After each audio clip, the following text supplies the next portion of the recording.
안녕하세요. 일진여입니다. 아베보다 더 강경한 우익인사라는 지금 현재 가장 유력한 일본의 차기 총리 스가 요시히데 관방장관. 그가 차기 총리가 된다면 앞으로 일본과 한일 관계는 어떻게 되는 걸까요?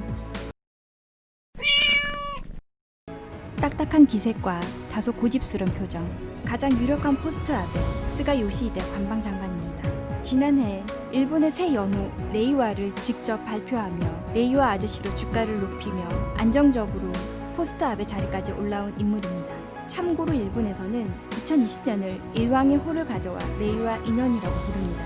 1948년생이고 올해 71세가 되는 스가 요시히데는 2006년 1기 아베 내각에서 총무대신을 하였고 2012년 2기 아베 내각에 다시 관방장관으로 아베 총리 옆에서 아베 정권을 7년 이상을 이끄는데 가장 큰 공을 세운 아베 측근 인사의 핵이었습니다. 아베의 측근답게 한국과의 관계에서도 많은 망언을 쏟아내기도 하였는데요. 고 전 김종필 국무총리도 스가 요시히데에 대해서 이 사람이 한국에 대한 인식이 좋지 못하다, 한국을 내려다보고 있는 것 같다라고 평한 적도 있다고 합니다.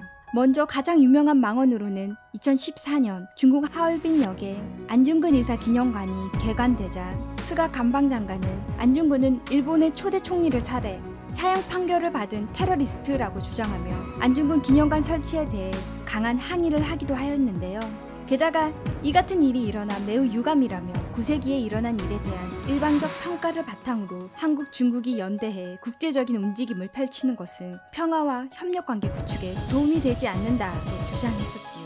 스가 장관은 2013년 11월에도 안중근 의사 표지석 설치 문제와 관련해서도 안중근 의사가 범죄자라는 취지의 망언을 해 우리 정부의 반발을 산 바가 있었습니다. 또 2017년 8월 서울시에서 소녀상을 버스에 태우고 일본 대사관 앞을 지나는 행사를 할 때에도 매우 유감, 그런 것은 있어서는 안 되는 것이라며 불쾌함을 전했으며 박근혜 정부 시 한일 위안부 합의를 위해서도 긴밀히 협조한 인물로 알려져 있습니다. 2019년에 일본의 무역 보복으로 한일 관계가 악화되었던 9월에 TV 아사히 프로그램에 출연해 한일 양국 관계 악화의 책임은 전적으로 한국에 있다고 거듭 주장하기도 했습니다. 멘트로는 굉장히 자신만만해 하는 것 같지만 작년 한국에서 일본 불매 운동이 일어나자 일본을 관광대국으로 만들겠다는 그의 포부가 꺾일 위기에 처했고 이에 평소 술을 한 방울도 마시지 못하는 것으로 알려진 그가 관광지 홍보를 위해 니혼슈 주조회사를 찾아 술을 마실 정도로 열을 올렸다고 하는데요. 어지간히도 위기의식을 느꼈었나 봅니다. 2019년 11월에는 지소미아 관련 문제로 한일 간 합의하는 과정에 한국 정부는 일본의 사과가 있었다고 언론에서 밝혔는데요. 이때 스가 장관은 일본은 한국에 사과한 적이 없다고 정확히 한국 정부와 반대되는 발표를 해서 한일 간 대립을 더 키운 인물이기도 합니다. 일본은 현재 작년부터 이어온 불매운동으로 되돌릴 수 없는 피해를 이미 받은 상태입니다. 특히 지방경제는 말할 것도 없죠. 거기에 코로나까지 겹쳐 국가부채는 역대 최대, 최악으로 부풀어진 지금 아베에 이어 더욱더 강경한 우익인사는 지금 일본의 상황에서는 어쩌면 일본을 궁지로 내몰 지도자가 될 뿐 일본이 살아날 희망은 더욱더 사라지는 것 같습니다.